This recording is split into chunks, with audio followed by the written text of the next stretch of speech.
Hello दोस्तों, मैं हूं शिवराज। स्वागत करता हूं आप सभी लोगों का सुपर इंग्लिश क्लास चैनल में। आज के इस वीडियो में आप लोगों को बताऊंगा आइडियम्स एंड फ्रेजेस। इसका मतलब होता है मुहावरे और लोकोक्तियां। ये क्लास 12th में 3 नंबर के आते हैं, तो आप लोग इस वीडियो को अंत तक जरूर देखिएगा। इसमें एक एक एग्जाम्पल और उसका मीनिंग बताया जाएगा। तो इसमें पहला जो इडियम्स एंड फ्रेजेस लिखा है, ए बेड ऑफ रोजेस, इसका मतलब होता है सिचुएशन ऑफ हैप्पीनेस इंग्लिश में। तो इसको हिंदी में बोलेंगे खुशी के पल। तो यहाँ पर लिखेंगे खुशी के पल, खुशी के पल। यहाँ पर इसका एक सेंटेंस लिखेंगे जिसमें ये मुहावरे को यूज करना है। तो यहाँ पर लिखेंगे marriage life, MARRIED, married life is not bed of roses. इसका मतलब हुआ वैवाहिक जीवन गुलाब की सेज नहीं है या फूलों की सेज नहीं है। तो ये एग्जाम्पल इसमें वाक्य प्रयोग कर दिया गया है। अगला सेंटेंस लिखा है ए ब्लैक शीप। ए ब्लैक शीप का इंग्लिश में मतलब है ए मीन फेलो, जिसको कहते हैं बदनाम व्यक्ति या काली भेड़। तो इसको एक सेंटेंस में एग्जाम्पल से समझते हैं। तो यहाँ पर लिखेंगे, यहाँ पर लिख देते हैं काली भेड़, काली भेड़। इसको बोलते हैं बदनाम व्यक्ति भी। यहाँ पर एक सेंटेंस लिखेंगे there is a black sheep in every political party. यहाँ पर हिंदी में मतलब होगा हर राजनीतिक दल में एक काली भेड़ है। तो ये वाक्य प्रयोग इस तरह से किया जाएगा। अगला सेंटेंस लिखा है a bone of contention, case of dispute, झगड़े की जड़। झगड़े की जड़, इसमें वाक्य प्रयोग करेंगे जिसमें ए बोन ऑफ कंटेंशन आ जाना चाहिए। तो यहाँ पर लिखेंगे द हाउस, यहाँ पर लिख देते हैं केस ऑफ डिस्प्यूट का मतलब झगड़े की जड़, झगड़े की जड़। तो इसका वाक्य प्रयोग देखते हैं द हाउस, घर। यहाँ पे the house is a bone of contention, CONTENTION, contention between Ramesh and Mukesh, Ramesh and Mukesh. इसको हिंदी में देखते हैं घर रमेश और मुकेश के बीच विवाद की जड़ है या झगड़े की जड़ है। अब नेक्स्ट इडियम्स और फ्रेजेस देखते हैं। इसमें लिखा है चौथा in black and white. In black and white को इंग्लिश में लिखते हैं इन राइटिंग, मतलब लिखित में। तो यहाँ पर हो जाएगा लिखित में। किसी चीज़ को लिखित में चाहिए तो इन राइटिंग लिखेंगे। यहाँ पर ये मुहावरा जो है इन ब्लैक एंड वाइट, तो इसको एक एग्जाम्पल से देखते हैं।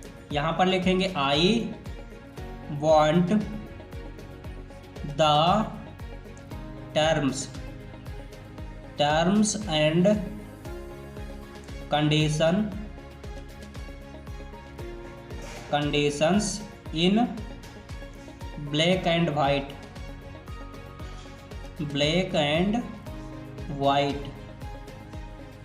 इसको हिंदी में देखते हैं क्या होता है इसका मतलब। मुझे लिखित में नियम और शर्तें चाहिए। तो I want to terms and condition in black and white.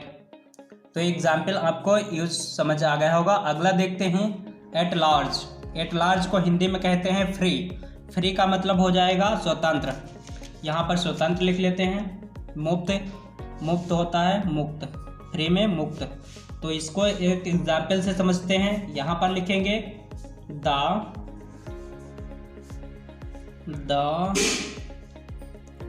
he escaped E escaped prisoner, PRISONER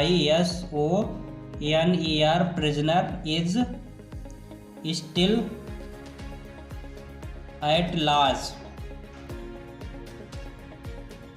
इसका एग्जाम्पल हिंदी में देखेंगे क्या लिखा है। एट लार्ज का मतलब होता है फ्री, फ्री को बोलते हैं मुक्त, मुक्त मतलब स्वतंत्र। यहाँ पर देखेंगे the E escaped prisoner is still at large, इसको हिंदी में बोलेंगे फरार कैदी अभी भी फरार हैं, फरार कैदी अभी फरार हैं। नेक्स्ट जो आइडियम्स लिखा है इसमें लिखा है bag and baggage. Bag and baggage को बोलते हैं with all your belongings. Belongings यहाँ पर इसका मतलब हो जाएगा बोरिया बिस्तर सहित, बोरिया बिस्तर सहित।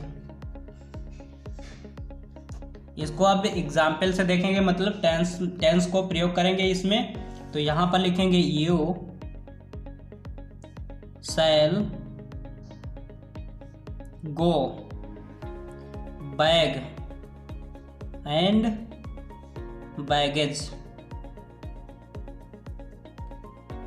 यहां पर हिंदी में इसका मतलब समझते हैं you shall go bag and baggage, तुम बोरिया बिस्तर सहित जाओगे। तो ये मुहावरा सेंटेंस में यूज किया गया है। आप लोग जो भी अच्छा लगे आप वो लिख सकते हैं अपने पास से, बस बैग एंड बैगेज उस सेंटेंस में आना चाहिए। अब नेक्स्ट एग्जांपल देखते हैं part and parcel. Part and parcel का मतलब होता है इसेंशियल पोर्शन। इसेंशियल पोर्शन का मतलब हिंदी में बोलेंगे आवश्यक अंग। तो यहाँ पर लिखते हैं आवश्यक अंग, आवश्यक अंग। तो इसको वाक्य में प्रयोग करके देखते हैं। यहाँ पर हो जाएगा oxygen, OXYGEN, oxygen is part and parcel, parcel of life. तो इसको हिंदी में देखते हैं क्या होता है इसका मतलब। ऑक्सीजन जीवन का आवश्यक अंग है। आप लोगों को जो एग्जाम्पल अच्छा लगे वो लिख सकते हैं। अगला आइडियम्स लिखा है टूथ एंड नेल। इसका मतलब होता है ब्रेवली, वीरता से। तो यहाँ पर हिंदी में लिखेंगे जी जान से, जी जान से। अब इसको वाक्य प्रयोग करके देखते हैं। तो यहाँ लिखेंगे the soldier, soldier fort, fort means लड़ना होता है या लड़ाई की, फोर्ट द बैटल मीन्स युद्ध, टूथ एंड नेल। इसको हिंदी में देखें क्या होता है। सैनिक ने युद्ध में जी जान लगा दी, यहाँ मतलब वीरता से लड़ाई की। तो टूथ एंड नेल इसको ब्रेवली कहेंगे। ब्रेवली मीन्स होता है वीरता से। नेक्स्ट जो आइडियम्स लिखा है उसे देखते हैं। पुल थ्रो, इसका मतलब होता है get safely out of danger, मतलब मुसीबत में पार पा लेना। तो इसे यहाँ पर लिखेंगे मुसीबत, मुसीबत में पार पा लेना। अब एक ऐसा सेंटेंस बनाएंगे जिसमें ये पुल थ्रो आना चाहिए। तो यहाँ पर लिखेंगे you will pull throw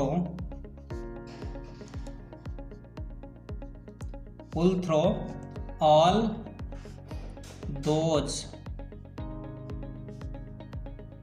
MIGERIES miseries. यहाँ पर हिंदी हो जाएगा आप उन सभी दुखों को दूर कर लेंगे। तो ये सेंटेंस आपको समझ आया होगा। अगला देखते हैं to be well off. To be well off का मीनिंग देखेंगे रिच। रिच मीन्स होता है धनी या अमीर। तो यहाँ पर इसका वाक्य प्रयोग देखेंगे सी belongs to a well of family। इसको हिंदी में समझते हैं वह एक संपन्न परिवार से ताल्लुक़ रखती है। तो इस वीडियो में आप लोगों को आइडियम्स एंड फ्रेजेस के बारे में बताया गया। इसमें आपको सिर्फ पेपर में इस आइडियम्स का एक मीनिंग लिखना है और उसका वाक्य प्रयोग करना है। तो वीडियो आप लोगों को समझ आया हो तो आप इस चैनल को सब्सक्राइब कर लीजिए। फिर मिलते हैं नेक्स्ट वीडियो में, तब तक के लिए बाय बाय।